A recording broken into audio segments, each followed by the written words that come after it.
Ashtavakra Gita.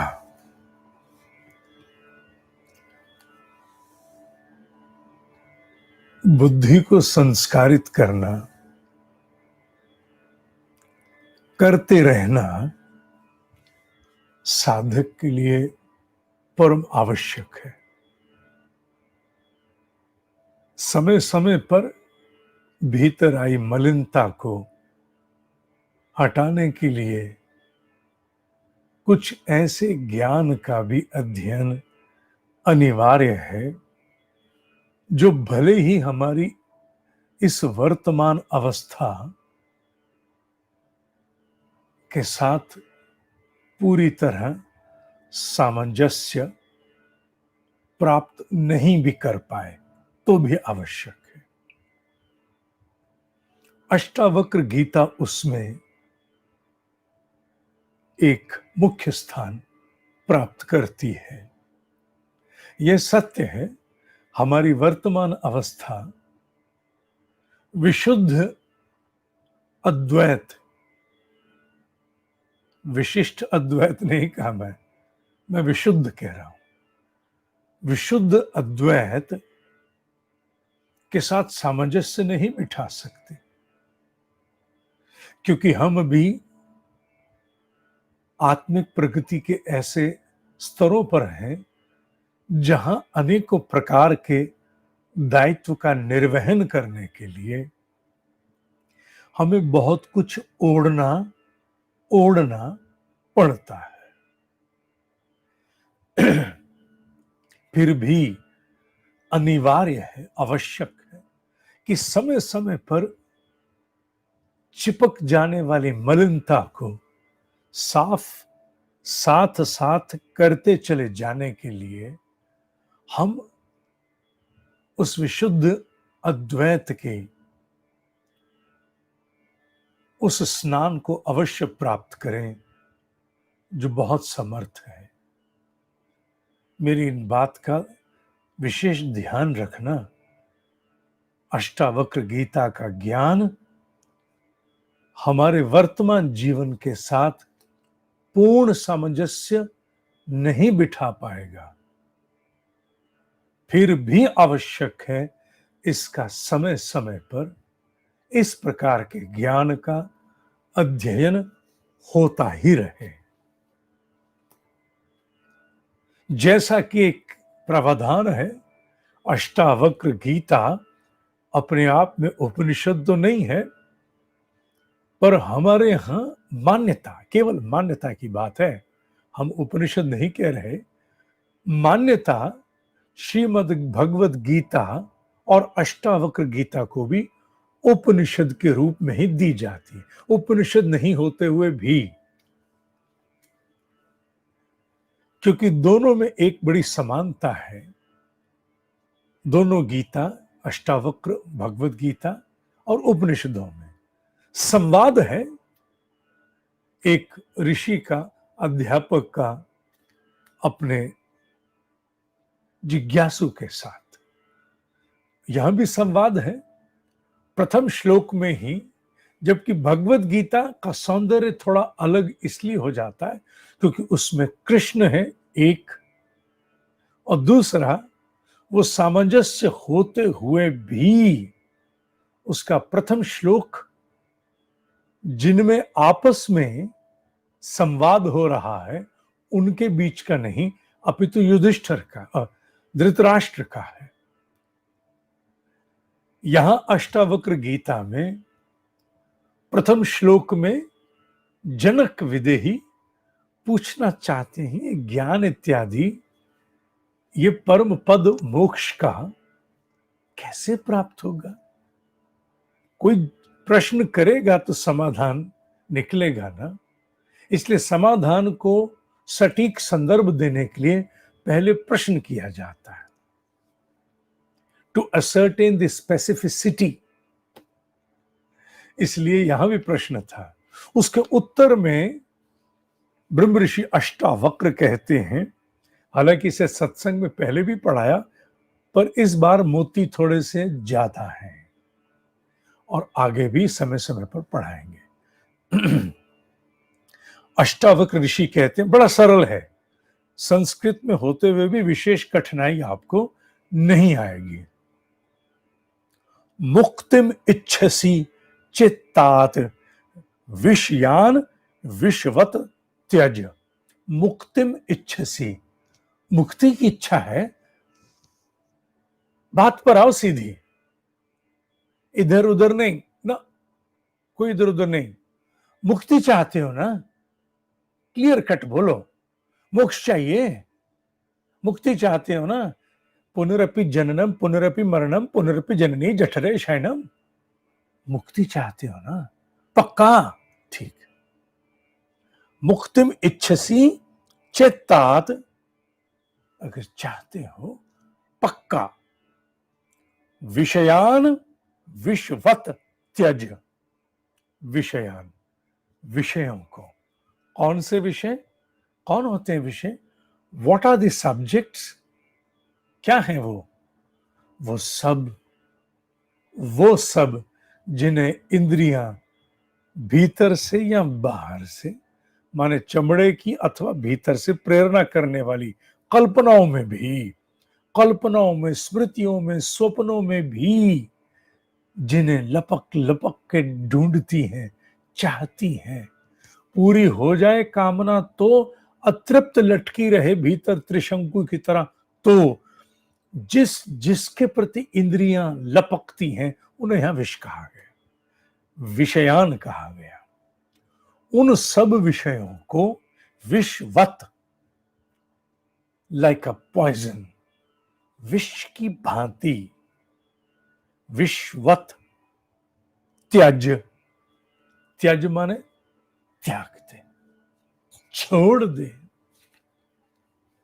Eliminate, relinquish, incinerate, हटा दे उनको, उनसे हट जा। आसान है,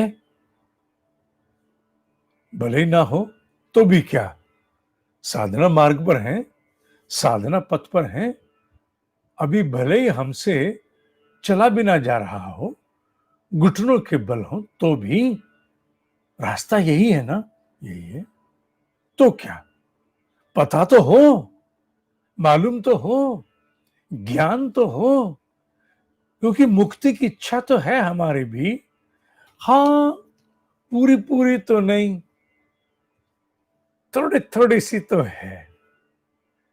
कभी कभी जब बाहर से बहुत दुखी हो जाते हैं तो पूरी पूरी होती है,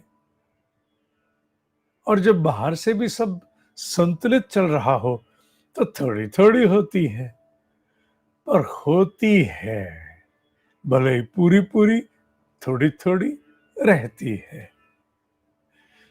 जब तक ये अवस्था है तब तक पता होना चाहिए कि ये विषय ही हैं, जिन्हें आज भले ही हमें निर्धारित दायित्वों के अंतर्गत पूरा भी करना है। देखो, मैं विशुद्ध अद्वैत पढ़ाते हुए भी याद रख रहा हूं, मैं अष्टावक्र नहीं हूं और ना ही मेरा जिज्ञासु जनक विदेही है।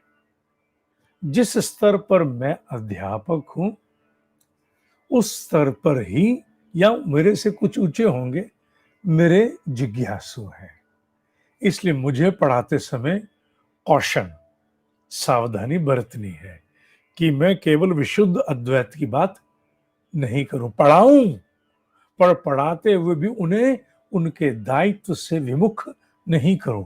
हो सकता है कोई कल ही अभी कहीं से दुखी होके आया हो और वो कहे छोड़ सब, नहीं, जानना आवश्यक है, मलिनता साफ हो जाए आवश्यक है, पर साथ साथ वर्तमान अवस्था का बोध भी आवश्यक है। धर्म के साथ अर्थ का अनर्थ कब होता है, जब हम पढ़ाएं विशुद्ध अद्वैत और उसी के पूर्ण पालन के लिए सबको कह दें, और उसका पूर्ण पालन ना तो अपने से हो ना सामने वाले से हो, तो सामने वाला देख के कहेगा ये सब ऐसे ही है, बातें ही हैं। इसलिए पढ़ाते समय सावधानी होगी तो अर्थ का अनर्थ नहीं होगा। सामने वाला भी समझेगा कि पढ़ाने वाला भी और मैं भी अभी भले उस अवस्था को प्राप्त नहीं हुए हैं, फिर भी हमें पता रहना चाहिए।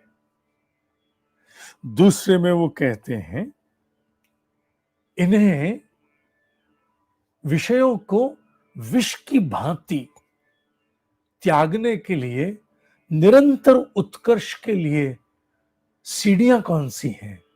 एकाएक तो हमसे होगा नहीं, होना चाहिए भी नहीं, हो सकता भी नहीं। तो सीढ़ियां तो बताओ। सीढ़ियां अगली पंक्ति में है। क्या सीढ़ियां हैं? उन्होंने 4 सीढ़ियां यहां दे दी हैं। चारों बहुत बढ़िया सीढ़ियां हैं। कौन सा? पहली, क्षमा। क्षमा, आर्जव, दया, तोष। क्षमा आप जानते हो। आर्जव, आर्जव का अर्थ है जो व्यक्ति भीतर बाहर एक हो, जिसे नैष्ठिक कहते हैं। मनसा वाचा कर्मणा एक। मनसा वाचा कर्मणा एक, जो एक हो जाए उसे कहते हैं आर्जव। Straightforward, inside out one. तीसरा दया, कंपैशन। चौथा तोष, कंटेंटमेंट, आत्मसंतोष। ये 4 हैं। क्षमा क्यों? क्षमा का तात्पर्य यहां अधर्मी के प्रति नहीं है, ये मत मान लेना। क्यों? क्योंकि अभी अवस्था वो नहीं है। यहां क्षमा किसके प्रति? उन सब के प्रति जो अधर्म तो नहीं, पर प्रतिदिन कहीं ना कहीं आकर के हमारे मन को आहत करते हैं, दुखी कर जाते हैं, शब्दों से, भाव से, क्रिया से, किसी प्रकार से आहत कर जाते हैं। और फिर हम उनके प्रति ग्रंथि बांधते हैं, प्रति उत्तर देने के लिए षड्यंत्र रचते हैं, एंड इट परपेचुएट्स। वो एक श्रृंखला बन जाता है। इसलिए साधक को जितने पीछे दिन आए, देखो कितने सुंदर दिनों में आप ये पढ़ रहे हो। क्षमा पर्व के दिन चल रहे हैं बाबू, क्षमा पर्व के दिन चल रहे हैं। इन दिनों में क्षमा मांगी जाती है। जाने अनजाने में भूल से क्षमा मांगनी तो यहां से चाहिए, यहां से मांगी। ऋषियों का प्रावधान है कि यहां से क्षमा मांगो, धुल जाएगी, बहुत सी मलिनता चली जाएगी। सामने ना मांग सको, कोई आवश्यक नहीं, पीठ पीछे मांगो। सामने इसलिए मैंने पहले भी कहा है, सभी इतने अभी विवेकी, मैच्योर नहीं हुए कि तुम सामने जाके क्षमा मांगोगे और वो कर देंगे। हो सकता है तुम्हारी क्षमा से वो कहें, देखा ना, आ गया ना घुटनों पर। अच्छा, इसके साथ ऐसे ही करना चाहिए। इसलिए सामने से सबसे क्षमा नहीं मांगनी चाहिए। हाँ, कुछ से मांगो, पर सामने से क्षमा से अगर ना हो, एकांत में, हृदय में क्षमा मांगो। अध्यात्म में भाव स्तर पर किए गए प्रयोग बड़े सार्थक होते हैं। आर्जव, नैष्ठिक बनना, ये आसान है क्या? नहीं है, पर रास्ता यही है। अच्छा, चलो, जितना होगा उतना से, ठीक है? जितना होगा ईमानदारी से, दिल से, सीने पे सीधा हाथ रख के कहते हैं, मेरा ये वाला सीधा इधर, कि जितना संभव होगा उतना भीतर बाहर हम एक बनने की चेष्टा करेंगे, ठीक है? तीसरा, दया, कंपैशन। हाँ, दया का दुरुपयोग नहीं करेंगे।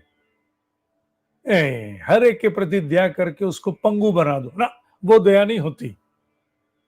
दया का तात्पर्य होता है किसी के कल्याण का सोचना, उसको गरिमामय तरीके से उसकी गरिमा में रखना, भले ही आजीविका हो, अनुदान हो, भाव हो, कुछ भी हो, पर compassion with dignity, not devoid of dignity. दया गरिमा युक्त होनी चाहिए, गरिमा विहीन दया विष है। आप फिर किसी को पाल रहे हो, आप कल्याण नहीं कर रहे हो, इसलिए ध्यान रहे दया का तात्पर्य क्या है हमारे लिए। चौथा क्या कहा? तोष, कंटेंटमेंट, आत्मसंतोष। तोष का मतलब, तोष का मतलब यहां आत्मिक उन्नति के प्रति, आत्म उत्कर्ष के प्रति, या जीवन के किसी सार्थक महत्वपूर्ण शिव संकल्प के प्रति तड़प तड़प तड़प का त्याग नहीं है, नहीं है, नहीं है। मैंने कहा ना मैं अष्टावक्र और ना तुम जनक। आत्म उत्कर्ष के प्रति तप आवश्यक है। जनक हो चुका, हम नहीं हुए। हमारे भीतर आत्म उत्कर्ष के प्रति तड़प आवश्यक है।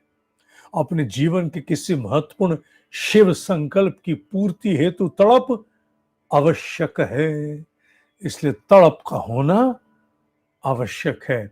यहां आत्मसंतोष का तात्पर्य क्या है हमारे लिए? तोष का भीतर उपभोग की होली नहीं जले, उपभोग की होली नहीं जलनी चाहिए। दोनों होली नहीं जले। क्यों? इसलिए क्योंकि उपभोग की होली से मनुष्य भागता है, मुझे चाहिए चाहिए चाहिए, कैसे भी चाहिए, मुझे कैसे भी चाहिए, मुझे बस चाहिए। उपभोग की होली नहीं चाहिए। जो उपयोग में आता है वो चाहिए। इसलिए असंतोष जो उपभोग का है, मेरे पास क्यों नहीं, वो नहीं। जो तुम्हारी पहचान बनने की चेष्टा करता है वो उपभोग, और जो तुम्हारे जीवन में गुणवत्ता लाए, उत्पादकता लाए, वो उपयोग। उपयोग और उपभोग में अंतर है। उपयोग जीवन सार्थक करता है, उपभोग जीवन की होली है। उपयोग से तुम अपने जीवन के कार्यों में गुणवत्ता और गुणवत्ता के साथ गुणात्मक, मल्टीफोल्ड बहुत कुछ प्राप्त करते हो। उपभोग से पदार्थ को अपनी पहचान बनाते हो। देखा मेरा मोबाइल तेरे भाई के पास ये मोबाइल है, तो फिर क्या रहा भाई? आपकी घड़ी, चश्मा, भाई पेन, शूज, कपड़े, कार, तेरे भाई के हैं। भाई आप स्वयं कितने के हो? धेले का नहीं हो। जो कुछ है बस यही है, स्वयं धेले का नहीं है। ये क्या है? उपभोग। उपयोग और उपभोग का भेद समझना आवश्यक है, वरना अर्थ का अनर्थ हो जाता है। जो उपयोग में आए वो 1,00,000 का भी सस्ता, जो उपभोग में आए वो 5,000 का भी महंगा। अनर्थ तो यहां कीमत से नहीं, पर्पस से। Not price, purpose. Not price, purpose. Not price, purpose. इसलिए ये बात विशेष ध्यान रखो। ठीक है साधक? क्या कहा? क्षमा आर्जव दया तोष पीयूषवत। पीयूष को तुम यहां एक प्रकार से पराग समझ लो, शहद समझ लो, अमृत समझ लो। अमृत की भांति, पीयूषवत, अमृत की भांति भज। भज का तात्पर्य यहां चाहो। Always try to seek out for that. श्लोक फिर से सुनो, संस्कृत कितनी आसानी से समझ आएगी। मुक्तिम इच्छसी चित्तात विषयान विश्ववत त्यज। क्षमा आर्जव दया तोष पीयूषवत भज। बस ये कहा, और इन चारों को एनालाइज करोगे तो पाओगे कि इन चारों के द्वारा ही मनुष्य का व्यक्तित्व निरंतर उत्कर्ष के लिए प्रेरित होता रहता है। यही तो हम भी कर रहे हैं। जितना संभव है उतना करते चलो, जितना संभव है उतना नित्य प्रति करते चलो। इसका ध्यान रखते हुए मॉनिटरिंग कार्यक्रम के सभी साधकों को मैं इन श्लोकों के नोट्स अवश्य भेजता रहूंगा।